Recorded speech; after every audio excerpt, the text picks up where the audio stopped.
آیا این حسیات به تو شناس است؟ وقتی که با شوهر نزدیکی میکنی همیشه میخوایی که چراغ خاموش باشد، نمیخوایی که چراغ فروزان باشد. در جای روشنی تو خودت رو خیلی ناآرام حس میکنی. اگر مغازه رفتی یگم لباس باید خرید، کوشش میکنی در همونجا که همون فروشنده نبیند، یعنی شرم میداری از بدن خود.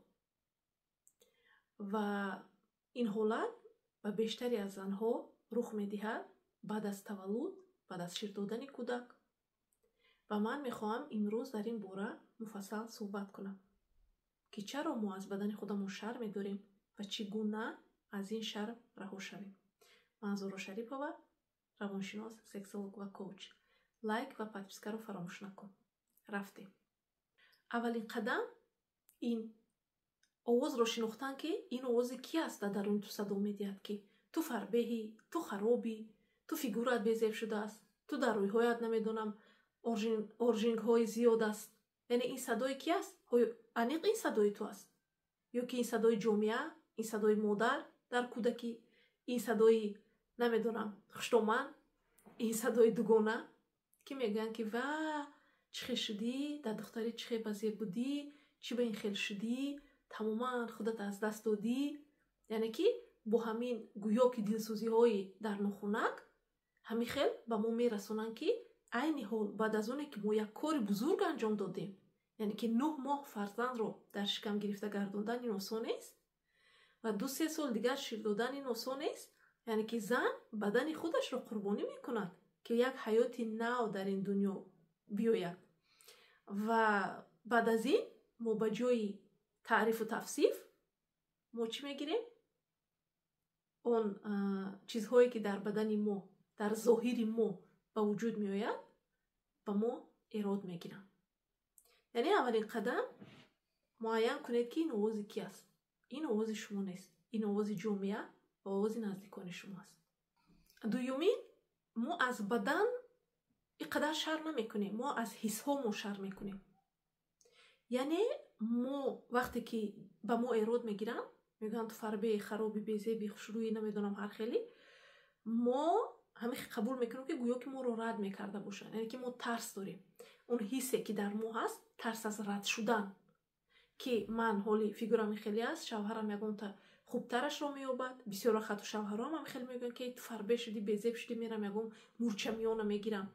خب یعنی به همون گویم که آتش روغن میریزن، بیشتر این زن رو استیروبی میکنن و این زن استیروبش بیشتر میشود. برای همین این رو فهمید بانوان عزیز که ما از حسی رد شدن، یعنی ما رو دیگر قبول نمیکنن، ما رو دیگر دوست نمیدارن، ما از همین حس میترسیم و کوشش میکنیم که فربه شویم، خراب شویم، من نمیدونم، یگان که خودمون رو تغییر دهیم.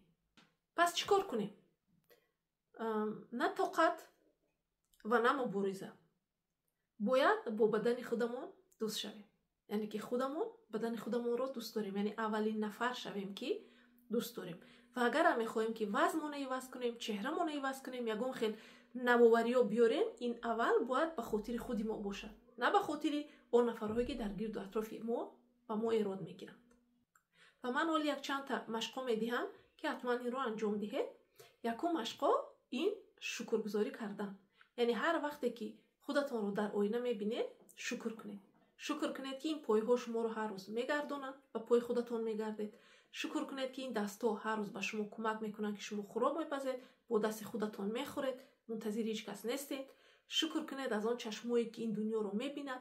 شکر کنید از آن بدنی که نوابسته از اونه که شما در کدام حالت زندگی قرار دارید با شما هست. یعنی از همین چیزا، از هر یک عضو بدنتون شکرگزاری کردن. مشق دوم این تغییرات دقت. هر زمانی که اگر به یاد شما میرسد که شما لاغر بدید یا که فربه بدید یا که بیزیب شدید، یگان خیل شدید، همین مدت، همین زمان شما کوشش کنید که همون دقتتون رو عوض دهید. یعنی که بجای اون که شما میستید زیق میشوید که بدنم این خیل است، اون خیل است، خودم این خیلم، اون خیلم، با بویها شاید یگان بوی قهوه باشد، بوی گل باشد، یعنی همون دقتتون رو عوض کنید و همون حالت روحی شما خوب میشود. و سیوم مشق لمس بدن. یعنی که خودتون رو ламс кунед, бинед, яъне ин бадани шумо аст, ин қасри шумо аст, ин бадан бо шумо то мурдан ҳаст. хоб шумо аввалин нафаре бошед ки худатонро қабул кунед, худатонро дӯст доред, худатон ба худатон эҳтиром гузоред ва он бадани худатонро эҳтиёт кунед. ва аз ҳама муҳим дарки ин масъала ки бадани ту ин дӯсти ту аст, ин душмани ту нест ва ин проекте нест ки ҳамеша зери танқид ва эрод қарор бигирад. бадани ту ба оғӯш ва сипос ниёз дорад, на ба танқиду эрод. ва ин сипосу оғӯшро ту аввалин нафаре бош ки ба бадани худат медиҳӣ. шумо чӣ фикр доред дар ин бора? ба зери ин видео бинависед. лайк ва подпискаро фаромӯш накунед.